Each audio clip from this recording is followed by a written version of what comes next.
আসসালামু আলাইকুম ওরহমতুল্লাহ। সুস্থ থাকতে প্রতিদিন কি কি খাবেন জেনে নিন, জেনে বুঝে মেনে নিন।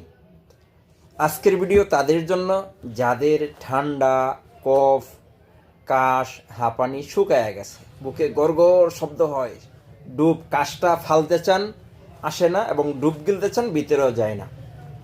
তো তারা কি করবেন, ঘরোয়া উপায়ে আপনার এই শুকনা কাশ, বুকে জমাট কফ এবং হাঁপানি, শ্বাসকষ্ট কেমনে সারাবেন আজকে বলে দেব। সেটা কি করবেন, আপনারা রক সল বা সন্দুক লবণ নেবেন, হাফ চামিচ পরিমাণ সন্দুক লবণ বা রক সল হাফ চামিচ।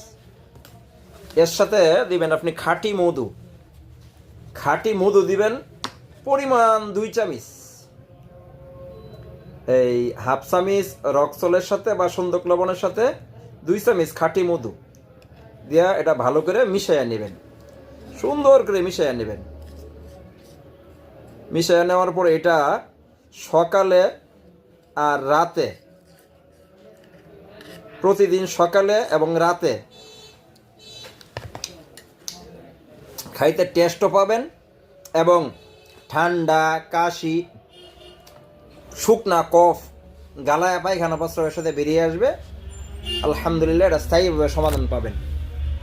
এবং যারা ফেসবুক থেকে ভিডিও দেখছেন, আমার চ্যানেলটি একটু ফলো দিয়ে পাশে থাকতে পারেন। যারা ইউটিউব থেকে দেখছেন, আমার সাবস্ক্রাইব করে রাখতে পারেন, এবং এই ভিডিওটা শেয়ার করে কফ, হাঁপানি রুগীদের কল্যাণে একটু অবদান রাখতে পারেন। আসসালামু আলাইকুম রহমতুল্লাহ।